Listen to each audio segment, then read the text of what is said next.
Can the Pacers keep this up and keep getting wins without Tyrese Haliburton, or do they need to make some changes? Some good stuff and some bad stuff from Wednesday, plus a big road trip coming up, and it's going to be tough for the Pacers. Rhett Bauer and I will break it all down today on the Locked On Pacers podcast. You are Locked On Pacers, your daily Indiana Pacers podcast, part of the Locked On Podcast Network, your team every day.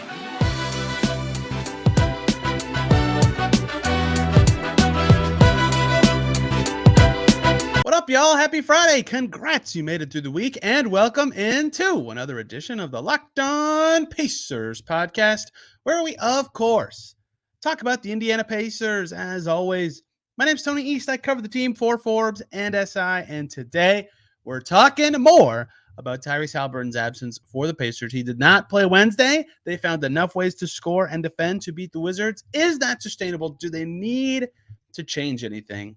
At first, I liked some of the stuff they did. After digging more into the numbers and talking with Rhett, some things the Pacers certainly need to consider for their next coming games, which is actually a very tough 6-game road trip. Something else we will talk about today, how many wins the Pacers need to get without Haliburton to feel pretty good about what they're doing. Next Monday, I will be out of town, so I'm going to pre-record a fun trade, all trades episode for you guys. It'll be pre-recorded, so if anything dramatic happens this weekend, I apologize. I'll be a day late talking about it. And then Tuesday, back to the normal schedule, talking games, talking Pacers, talking Haliburton's absence. Hope you guys enjoyed today's show with Rhett. Let's just get right to it. After failed attempts around Christmas, he's back to talk some Pacers. It's Rhett Bauer. You've heard him here many a time, and we have a lot to cover ground-wise. After Tyrese Haliburton's first game absence, wearing his Iowa State jacket after the Cyclones beat Jarris Walker's Cougars earlier this week, and they won, and they did some stuff that makes you go, yeah, and then you look a day later, and you're like, maybe not. So we have a lot to talk about. They defended well against the mighty Washington Wizards offense, which currently ranks 25th in the NBA, and they only scored 112 points against the worst defense in the league, and yet some good, some bad in there. Rhett, your first impressions of the Tyrese Haliburton-less Indiana Pacers. They were still able to beat a bad team, right? Not always a guarantee this year. That's what, especially against the Wizards. Yeah. Right.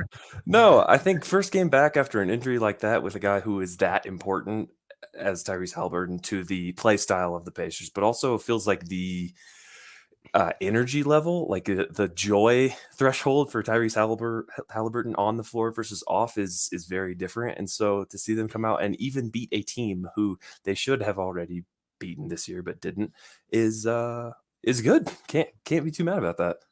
I think they unfortunately, especially for me who's like always a process long-term guy, they have to be so results focused when he's out. Like if they win 109, 108 in Portland, they'll be like, heck yeah, we did it. We got the win. Because it doesn't, I mean, I guess there's a little bit I'll say about this, but like, it doesn't really matter process-wise. Like, he is their identity. So I had someone tweet at me this yesterday, which is actually interesting. It's like, is one bright side of this that you can evaluate the Pacers' young players without Tyrese Haliburton?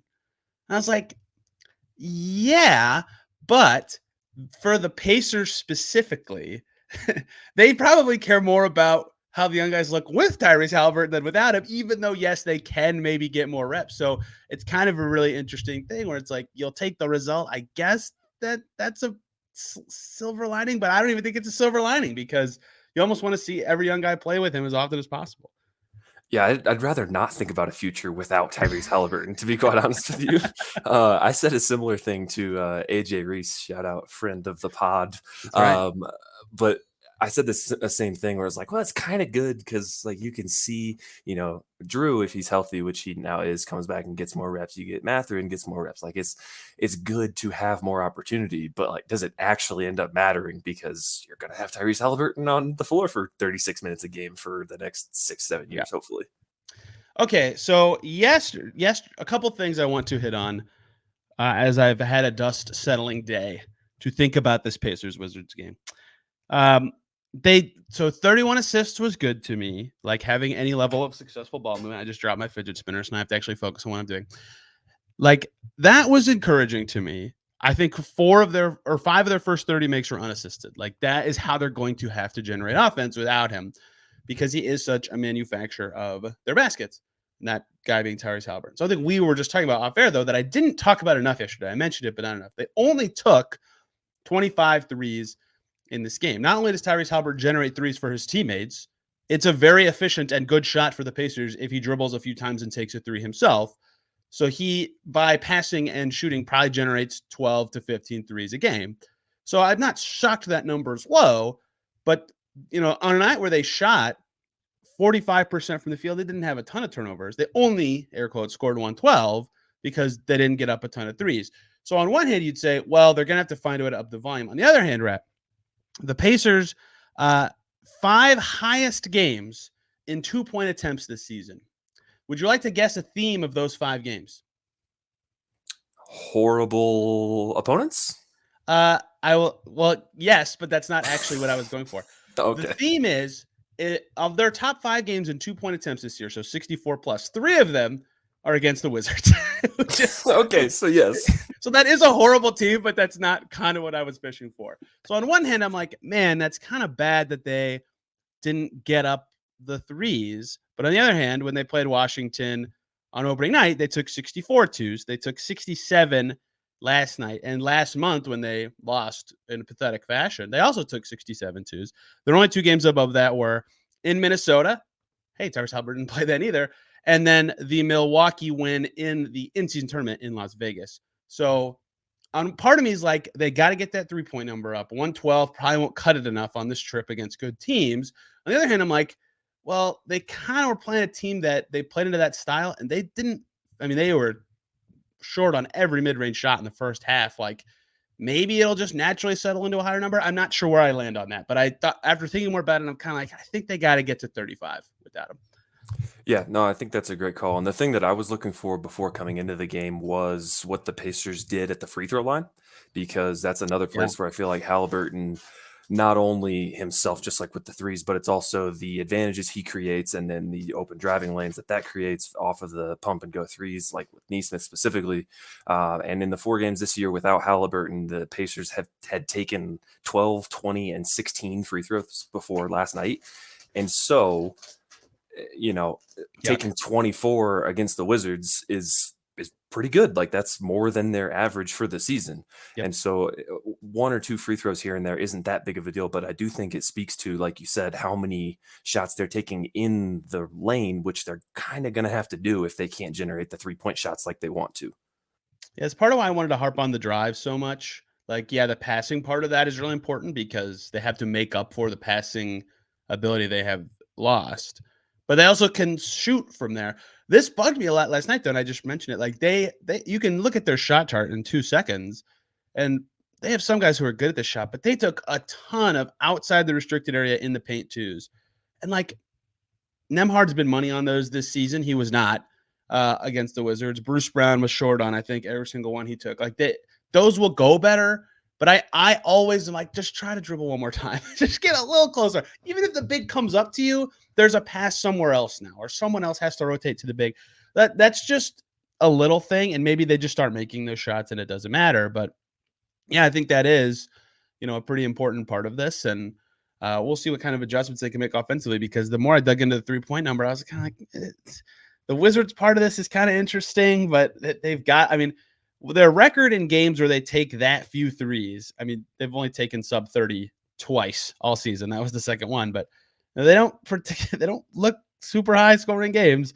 It's not like their wins and losses are super tied to their attempts because they're a pretty accurate team, but they don't take that many or that few very often. So I'll be interested to see how they can balance those numbers out.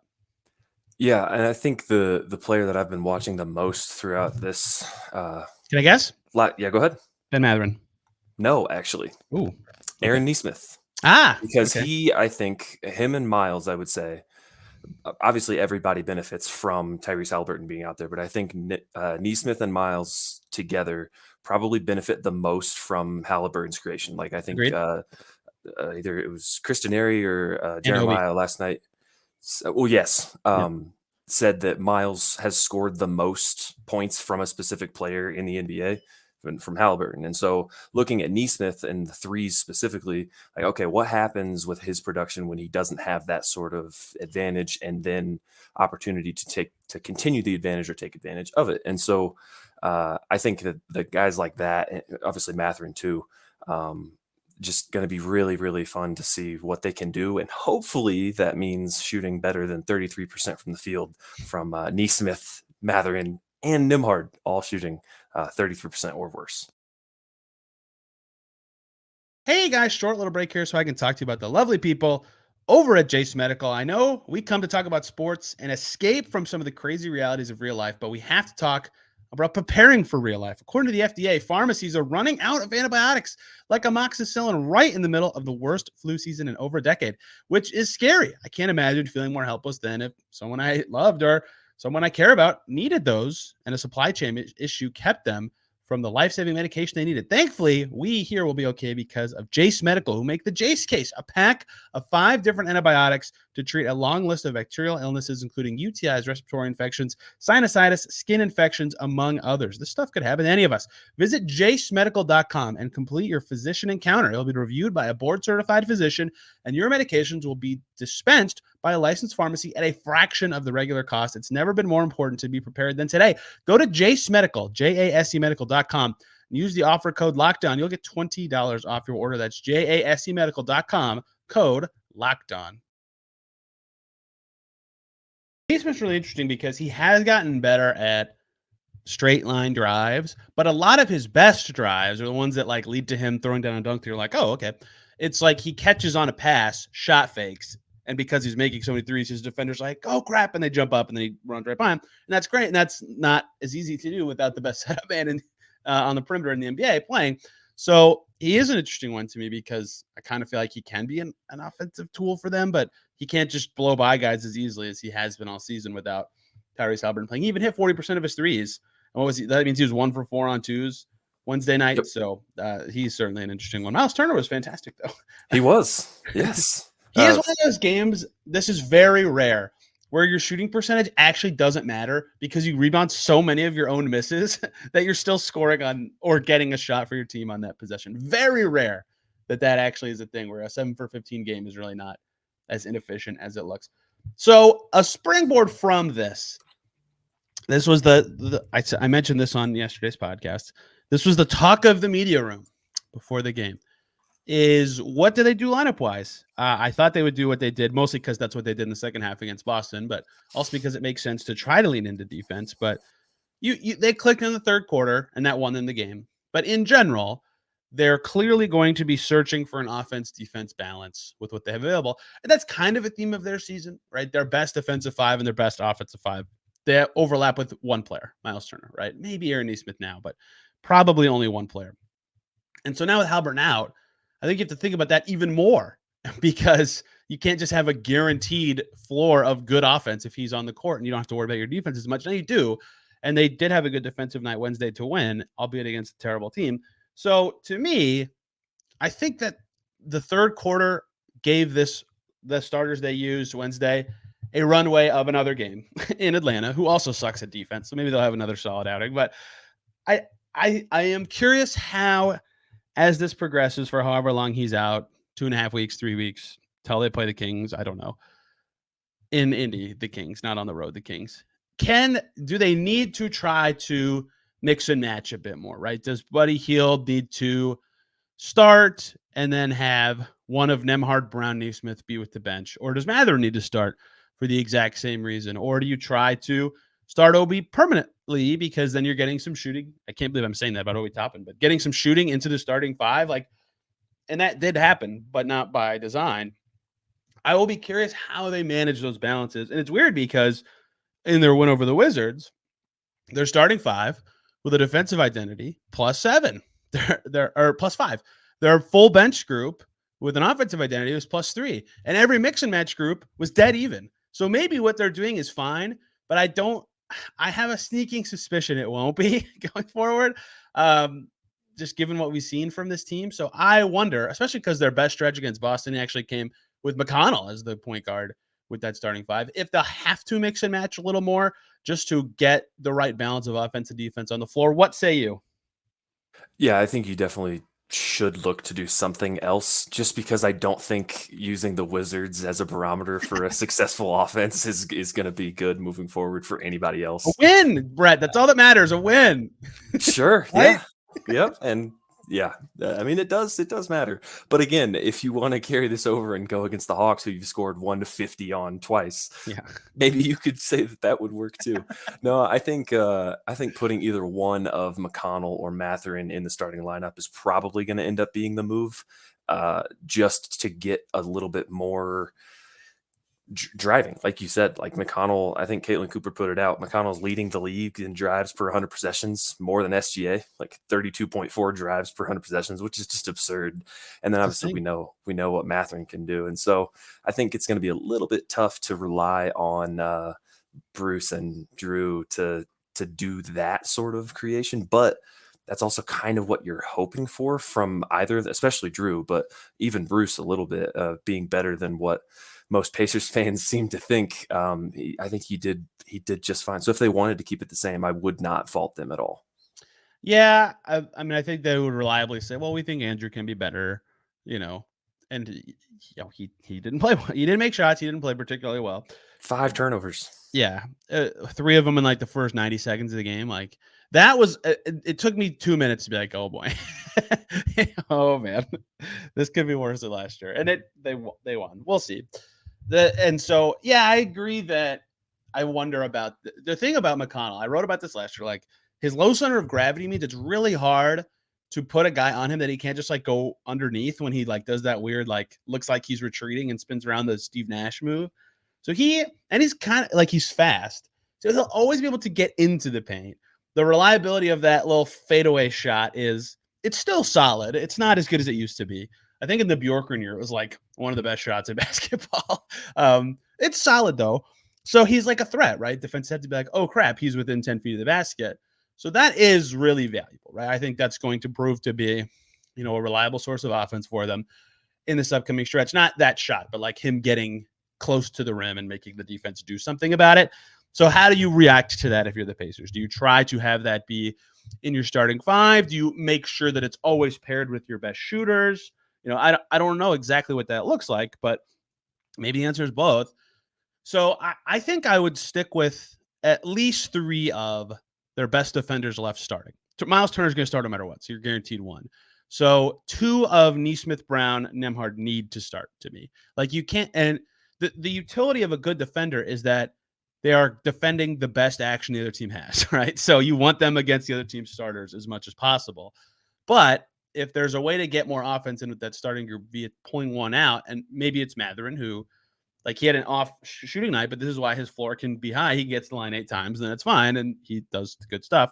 Or maybe he passes a little better, or his 3 falls better. Like there are ways he can be more effective, although we'll see. I mean, you saw it took 3 drives for the Wizards to be like, yeah, we're just going to send 2 guys right to you when you dribble once.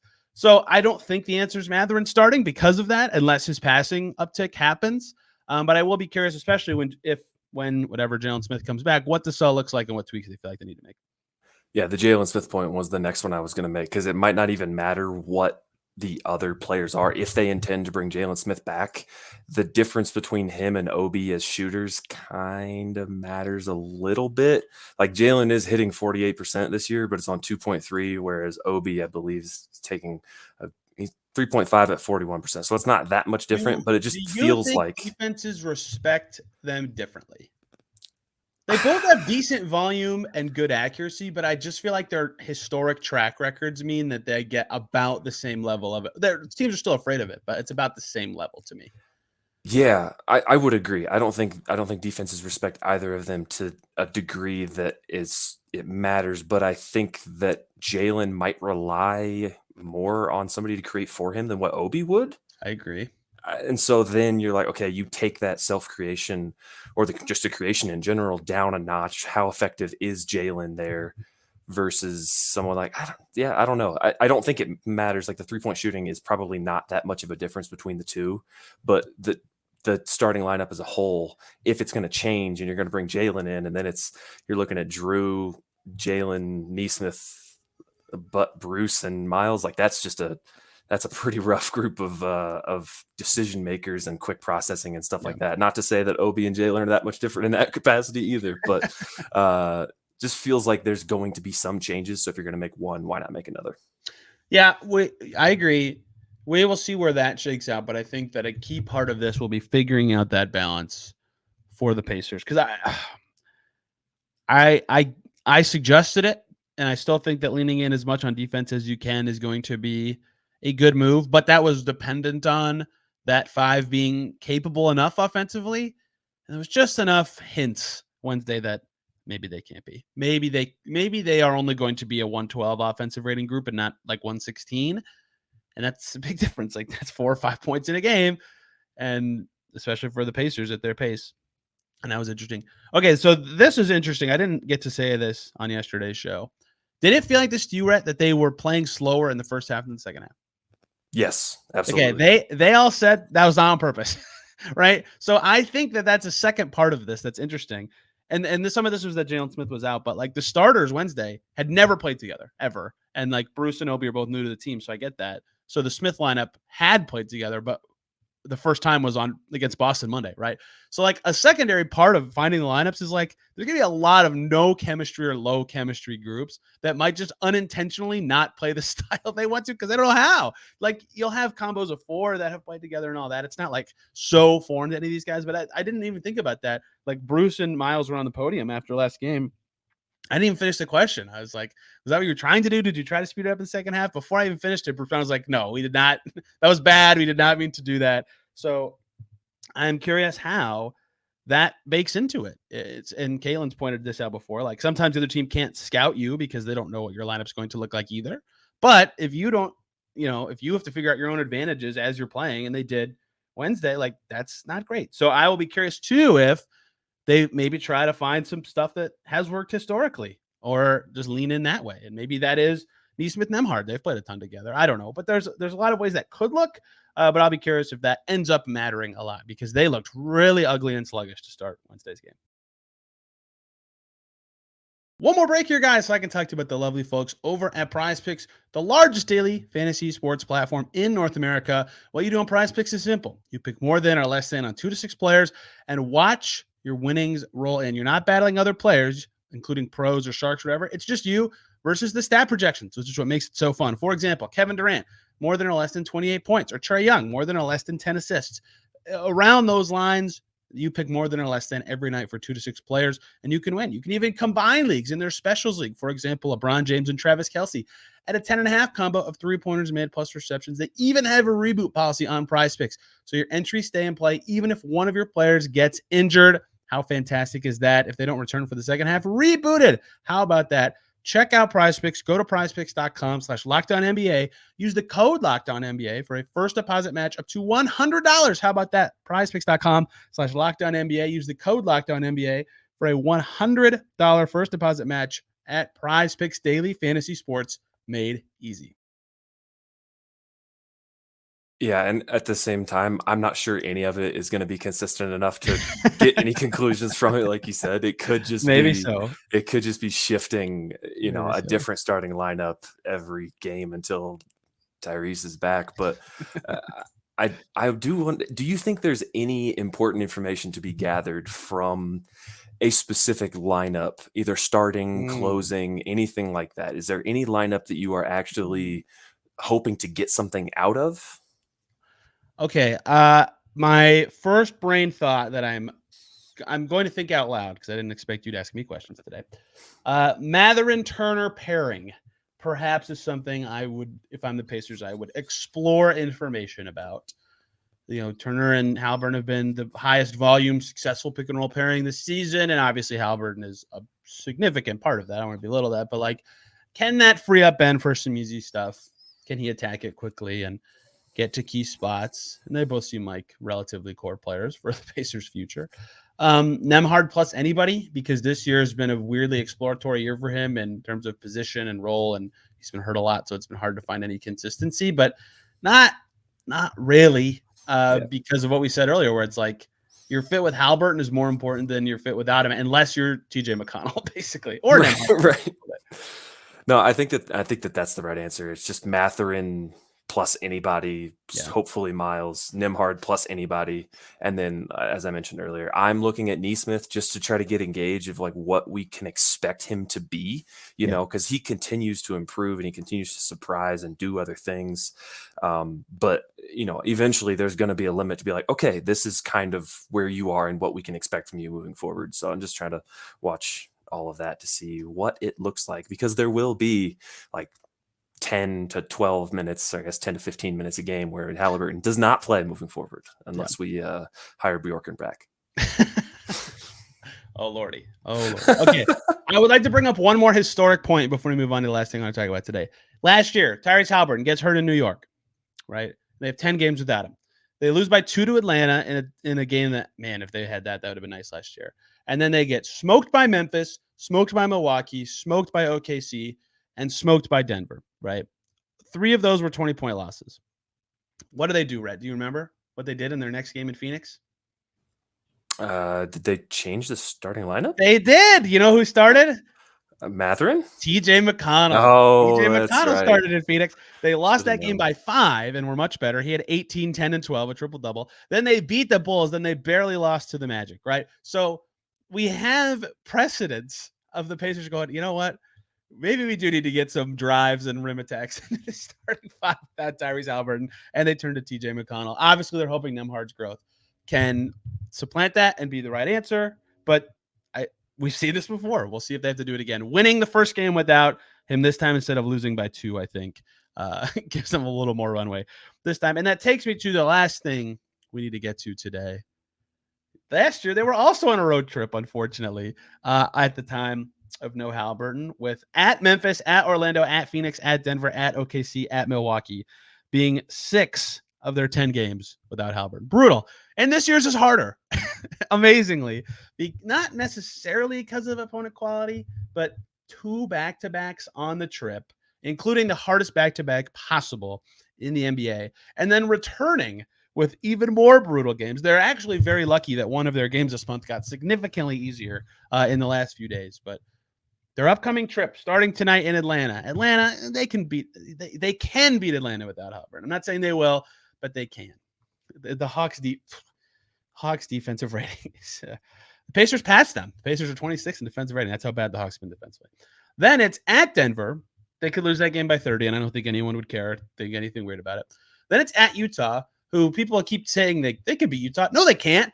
Utah's been like the best team in the NBA the last 2 weeks. I think they have the best record the last 10 games of any team. And again, that's the hardest back-to-back in the league. Can they win? Sure. They beat Utah handily earlier this season, but will they? I don't know. Then they're fortunate to have a 2-day gap. Then it's at Kings, which is going to be an emotional game. Back-to-back in Portland. So, yes, Portland is winnable. Portland's offense is just, oh, my God. Watching them they're one of my least favorite watches. It's really not like awful, but I mean, 108 offensively is terrible.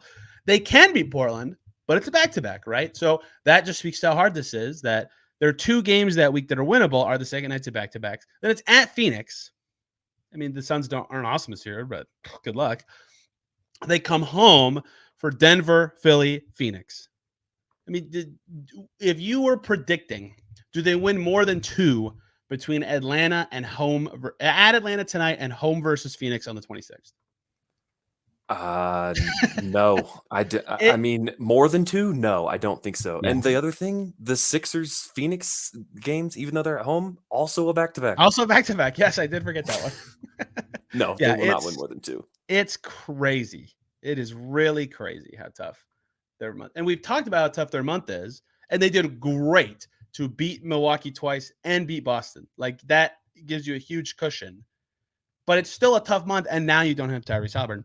So the games you think they could win. Atlanta tonight, maybe. Atlanta's falling apart. DeJounte Murray was literally the only good Hawks player when they were in Indy last week. And Trae Young should be better than that, but, man, the Hawks are depressing.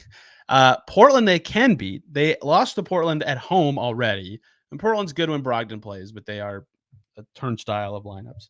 And they can't score at all. They can beat Portland, but it's a back-to-back.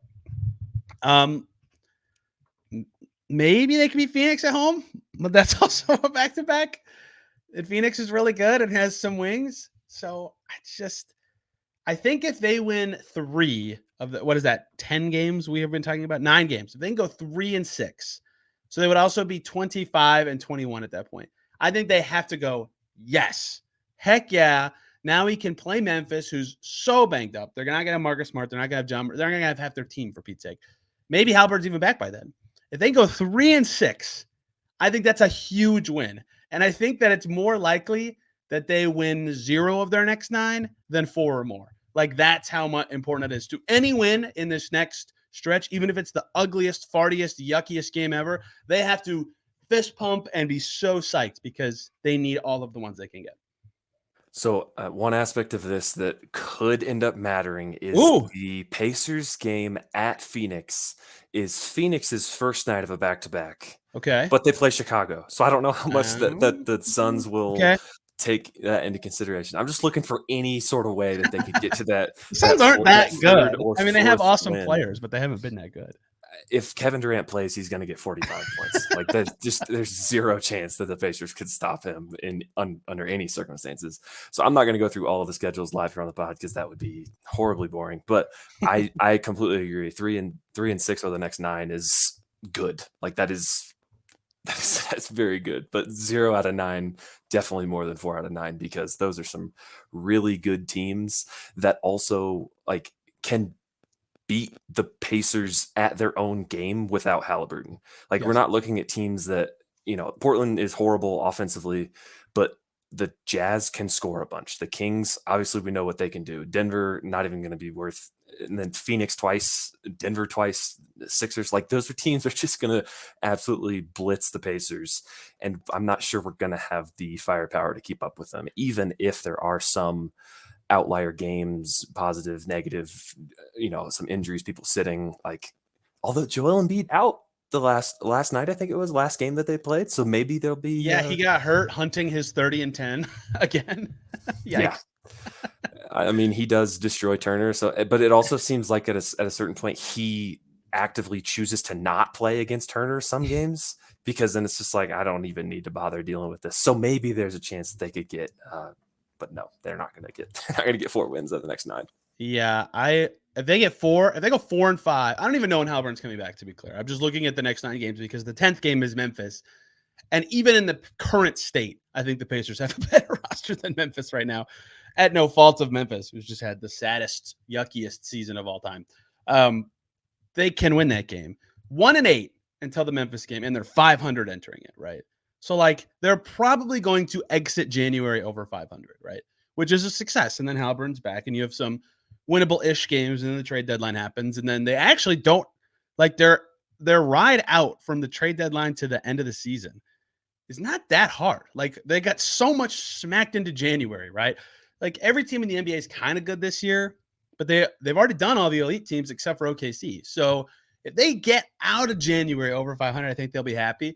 And that's all going to count on, I think, these next 9 going at least 2 or 3 wins. But that is exceedingly difficult. So I am both looking forward to it and a little worried just because of how hard their schedule is. And it's been a talking point all month, and they've done well to take care of business. But now the degree of difficulty has gone from 5 to 5,000. So yeah, as a Colorado transplant from Indiana, I am quite bummed that the Pacers will be playing the Nuggets in Denver without Haliburton, to the point where I'm not even sure I'm going to go now. But you can see Bruce Brown get his ring, Rhett. That's cool. I can. That would be cool. And I still haven't decided yet, but I mean, that is just going to be I mean, maybe if I can get a first half ticket and just like beat traffic out of there, would that be a thing? How expensive are Nikola Jokic tickets? I don't imagine they're crazy. They're pretty pricey, actually. Okay. Yeah. Which is funny because no one in Colorado cares about basketball, but no one listening to Locked On Pacers cares about Colorado and it's not caring about basketball. So I didn't think I'd talk about this because I forgot it was a thing that happens on Thursdays now. Okay. We're just going to throw this in to close on this. How ridiculously cool is it for the Pacers that we're a week away from the end of All-Star voting and Tyrese Haliburton has more fan votes than Steph Curry? Like, what? That's crazy. It's so awesome. Like, if ever there was an indication that Tyrese Haliburton is like the guy, it's something like that, Yeah. right? Like, because there's levels to superstardom, there's levels to who a player is to a franchise versus who he is to the league as a whole, but also the league as a fan base. And to see him up there in the voting like that is just, it's so cool and well deserved. And it'll be just like last year, where if they just are god awful without him again, it makes his all-star case even better. And he made it last year, despite not playing those games leading up to it. And it looks like if he wins the fan voting in the East, which he is well ahead of 2 and 3, which is currently Trae Young, and I forget who's third that Trae Young just passed, Damian Lillard. Great chance to start. Great chance to start. So that's exciting. I don't have much to add to that because I don't think anyone doubts he should be an all-star. It's not like last year. Be like, well, it's going to be close with like Drew Holiday and all these guys. No, he's going to make it this year. But starting, especially in Indy, would be very cool. Yes, absolutely right. I mean, Derek White might have a case, but not over Tyrese Haliburton. We don't need to get into that. I think Derek White should be an all-star this year. I think it would be cool for him to get. I don't think he will be, but I think he could. Yeah, it's going to be like I can't remember what year this was. Everybody wanted Jared Allen to make it. What year was that? 2021? Yeah. And he didn't make it. And then there were 3 injury replacements. Yes. And he was the third one. And I was like, yes, Jared Allen rightfully deserved all-star. Maybe it'll be like that, where like 3 guys get hurt and Derek White gets to play in the game. I would think it would only probably need like 1 or 2 injuries depending on where it was. But he's probably been one of the best 15 players in the East. So maybe 1 or 2, right? Yeah. But positions, unfortunately, make it extremely difficult. Also scoring. Well, he doesn't ask to. It's not his fault. I'm not saying it is. I'm just saying, like, Trae Young is second in the fan vote. Well, Trae deserves it. Trae's been awesome this year. I know, but I'm just saying, like, that is the type. Like, they're not taking record into consideration at all. There, that's all. Yeah. God, the poor Hawks. I have nothing to say about the Hawks. The Pacers play the Hawks tonight. I guess we'll see how that goes.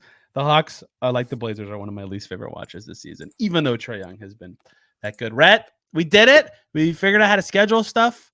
I am very bad. Here's what happened. So people can know how bad I am at doing my job of booking other people to come on this show. It was like 2 days after Christmas. And I was like, I'll do one guest show this week, right? No one wants to talk to me around Christmas. And at like 2 a.m, I was like, oh, maybe Rhett's available. And I messaged him and I said, tomorrow in the message. For me, it was 2 a.m. So I'm thinking tomorrow is like the next day, but it's the same day. But in terms of actual time, tomorrow would be like a full date later. But so Rhett correctly said, yeah, I can do that. You were also it was like 1 a.m. So you were thinking Mountain Time. So if it was 11 p.m. my time, it technically would have been tomorrow. But I was in Indiana, and so I was working on Eastern Time for whatever reason. That's right. I forgot about that part. Yeah. I was not in Eastern Time at the time. So anyway, now I am we are syncing up the calendars, baby. January 11th. There is no tomorrows. There is no hours. We will figure it out. And the next show you'll hear from me will be pre-recorded significantly. I will be gone this weekend, so I will be watching the Hawks and Nuggets game very much later than the rest of you. So I will pre-record all trade stuff because it'll come out January 15th and people like trade stuff, and that's a good trade day. And then we'll talk about Jazz, Nuggets, and Hawks on Tuesday, then right back into normal stuff to the extent that we can. I hope that works. Rhett, thank you for the time. Where can people find you and your work covering the whole league and fantasy basketball and sort of the Pacers? Yeah, find me on Twitter at Rhett_Bauer. I've been working on something for a very long time that I continue to get all of the time taken away from it that I'm supposed to be working on it. So maybe I'll have something posted soon, but if not, I'll definitely have Pacer thoughts sporadically, especially about this Hawks game that I'm going to be watching. There we go. Any win for the Pacers is a good win until Tyrese Haliburton is back. That is the theme here of Locked On Pacers until that time. Enjoy tonight's game. Enjoy your weekend. We'll see you Monday talking my favorite thing, trades, fake trades. Heck yeah. Until then, everybody, have a great weekend.